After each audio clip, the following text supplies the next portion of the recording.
Hello everyone and a very warm welcome to bite and diet. Bite and diet में हमारा एक ही मकसद है कि हम आपके लिए प्रोफेशनल काउंसलिंग बहुत ही आसान कर सके। मैं हूँ डाइटिशियन प्रियंका और आज मैं बात करने जा रही हूँ उन 5 योगासन के बारे में जिसे करने से आपकी फ्लैट टमी हो सकती है। जनरली जब हम वेट लॉस करते हैं उस समय भी हम ऐसा चाहते हैं कि हमारी टमी का फ़ैट सबसे पहले कम हो। और अगर वेट लॉस हम नहीं भी कर रहे हैं, जिनका वेट ज़्यादा नहीं है, उन फीमेल्स में भी ऐसी कंप्लेन देखी गई है कि पूरी बॉडी का शेप सही रहता है लेकिन स्पेशली जो हमारा टमी एरिया है वहाँ पे फ़ैट रहता है। क्या कारण है? क्योंकि हम आज की डेट में झुक के कोई भी काम हम नहीं करते हैं। सुबह हम बिस्तर से उठते हैं और उसके बाद हम सारे काम खड़े खड़े करते हैं। इसके अलावा हम ऑफ़िस के लिए जब निकलते हैं तो हम अपनी गाड़ी में बैठते हैं, गाड़ी में बैठ के ऑफ़िस की चेयर पे बैठते हैं, वहाँ से घर आके फिर हम लेट जाते हैं। तो हम देख रहे हैं कि डे टू डे लाइफ में कहीं भी ऐसी कंडीशन ही नहीं आ रही है जहाँ हमें झुकना पड़े, हमारे पेट की एक्सरसाइज हो सके। और जिस तरह से घर के जिस एरिया की सफाई नहीं होती है, सबसे ज़्यादा कचरा उसी जगह जमता है। सिमिलरली हमारे शरीर की जिस एरिया पे हम ध्यान नहीं देते हैं, जिस एरिया की एक्सरसाइज हम नहीं करते हैं, वहीं पे सारे टॉक्सिन्स जमा होने शुरू हो जाते हैं। इसीलिए पूरी बॉडी सही होने के बाद भी आप देखेंगे कि आपका सिर्फ पेट बाहर की ओर निकला होता है। इसके अलावा वैसी फीमेल्स जो वेट लॉस के लिए ऑलरेडी डाइट कर रही है, उनके लिए भी इस तरह के योगासन करना बहुत इम्पॉर्टेंट है। और इससे आप कहीं भी कर सकते हैं, आप घर पे बैठ के भी कर सकते हैं। 20 मिनट की एक्सरसाइज हम सभी को करनी चाहिए।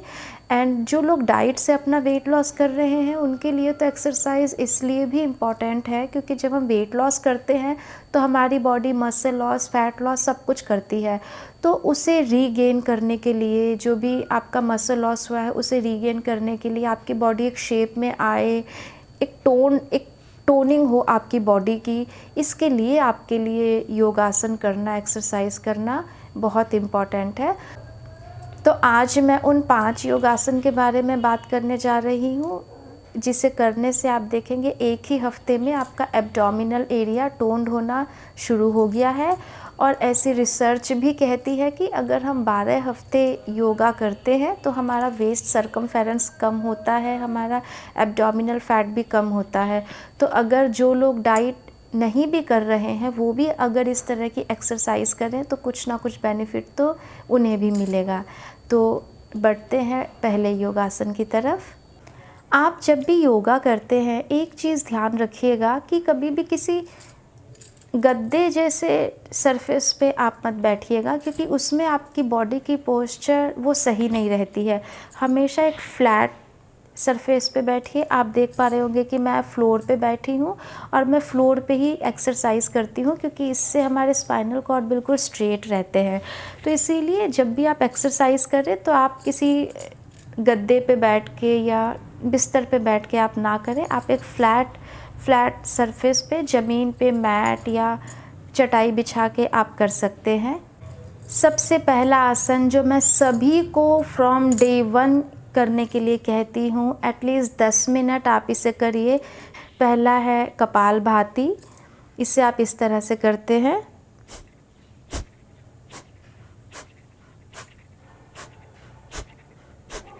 मैं ज़्यादातर सभी को कपालभाति इसीलिए करने के लिए कहती हूँ क्योंकि जब आप कपालभाति करते हो तो ये आपके पूरे टमी एरिया में जितने भी ऑर्गन्स है, आपका लीवर है, पेंक्रियास है, इंटेस्टाइन है, इन सभी का ध्यान रखते हैं।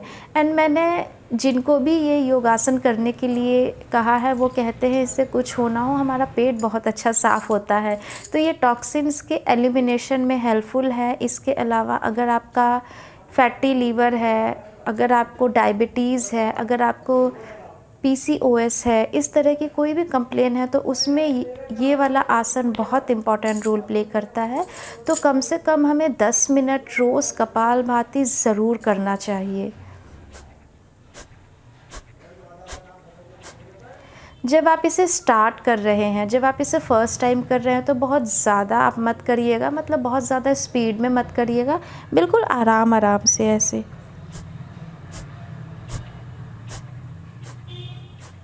तो ये है हमारा पहला आसन। इसे हम सभी कर सकते हैं, किसी को कोई दिक्कत नहीं है। 10 मिनट हम सभी को इसे रोज़ करना चाहिए। आप जो भी एक्सरसाइज कर रहे हैं, आप वॉकिंग कर रहे हैं, जॉगिंग कर रहे हैं, उसमें 10 मिनट कपालभाति ज़रूर करिए। हम जो नेक्स्ट आसन करने जा रहे हैं उसे हम कोबरा पोज या भुजंग आसन भी कहते हैं। ये आपके बैक के लिए और आपके एब्डोमिनल एरिया, इन दोनों के लिए ये बहुत हेल्पफुल है। तो आपको बैक एक है या बैक की प्रॉब्लम है तो भी आप ये आसन कर सकते हैं। और अगर आप चाहते हैं कि आपका फ्लैट टमी हो तो भी आप ये आसन कर सकते हैं। इस आसन को करने के लिए आप एक फ्लैट सरफेस पे लेट जाइए। जैसे आप देख रहे हैं मैं लेट गई हूँ। और उसके बाद आपको अपने दोनों हाथों पे बेंड होना है। बेंड होने के बाद आप जब तक इस पोस्चर में आप रह सकते हैं आप रहिए, उसके बाद आप झुक जाइए। और ये जो आसन है ये हमारे एब्डोमिनल मसल्स और बैक मसल्स दोनों को टोन करता है। इसीलिए आप अगर चाहते हैं कि आपकी फ्लैट टमी हो, इसके अलावा आपकी बैक की प्रॉब्लम जो है वो भी ठीक हो जाए, तो भी आप ये आसन आप कर सकते हैं। और ये हम सभी कर सकते हैं, इसके कोई साइड इफ़ेक्ट भी नहीं है। आप दोनों हाथों को अपने चिन के नीचे भी रख के आप कर सकते हैं। तो अगर आप नॉर्मल एक्सरसाइज कर रहे हैं उसमें इस पोज को ज़रूर इंक्लूड कीजिए। जो हमारा नेक्स्ट आसन है इसे हम पादहस्त आसन हम कहते हैं। इससे आगे और पीछे की ओर हम झुकते हैं और ये भी हमारे एब्डोमिनल मसल्स को टोन करने में हेल्पफुल है। तो जो भी अपनी फ्लैट टमी चाहते हैं अपनी नॉर्मल एक्सरसाइज रूटीन में, इस आसन को ज़रूर इंक्लूड कीजिए। इसमें बेसिकली हमें अपने दोनों हाथों को ऊपर की तरफ उठा के फिर अपने टो को हमें टच करना होता है। मैं जब भी ये आसन करती हूँ मैं तो टो नहीं टच कर पाती हूँ, लेकिन इसे करने का जो सही तरीका है वो यही है कि आप अपने टो को आप टच करने की कोशिश कीजिए। और इसे आप 10 से 20 बार आप कर सकते हैं। कम से कम 10 बार तो आप करिए, और अगर 20 बार आप कर सकते हैं तो और अच्छा है, लेकिन at least 10 times you have to do it daily. तो आप में से जो भी चाहते हैं कि उनकी फ्लैट टमी हो तो इस एक्सरसाइज को ज़रूर अपनी नॉर्मल लाइफस्टाइल रूटीन में इंक्लूड कीजिए। जो हमारा नेक्स्ट आसन है वो इसी का दूसरा पार्ट है। पहले वाले में हम फॉरवर्ड बेंडिंग कर रहे थे, बट अब हम साइड बेंडिंग हम करेंगे। ये हमारी वेस्ट साइज़ को कम करने में हेल्पफुल है। इसमें एक हाथ से आप अपने कान को टच करते हैं और दूसरे हाथ से आप अपने एंकल को टच करने की कोशिश करते हैं। इसे आपको दोनों साइड से आपको करना है और इसे भी आप 10 से 20 बार आप कर सकते हैं। ये आसन आप अगर रोज़ करते हैं तो इससे आपके जो साइड में साइड टायर्स हम कहते हैं वो आपके कम होंगे। तो इसे भी आप अपनी नॉर्मल एक्सरसाइज रूटीन में ज़रूर इंक्लूड कीजिए।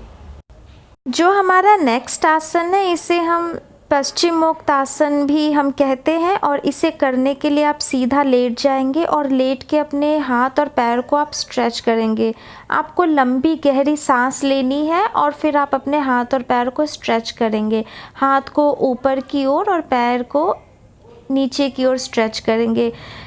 ऐसा आपको 1 से 2 बार ये करना है। और जब आप थर्ड टाइम अपने आप को स्ट्रेच करते हैं तो आप स्ट्रेच करते हुए आगे की ओर झुकेंगे और अपने टो को टच करने की कोशिश करेंगे, जैसा कि आप देख रहे हैं मैं कर रही हूँ।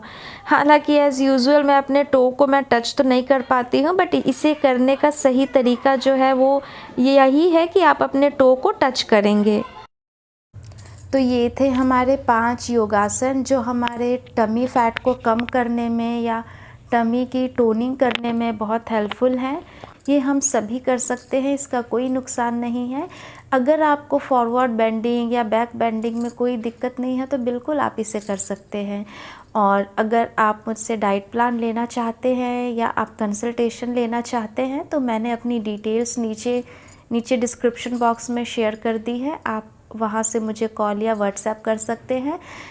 और जैसा कि मैंने शुरू में ही बताया था, बाइट एंड डाइट में हमारा एक ही मोटिव है कि हम आप सभी के लिए एक प्रोफेशनल काउंसलिंग ईजी बना सके, अफोर्डेबल बना सके, कन्वीनियंट बना सके।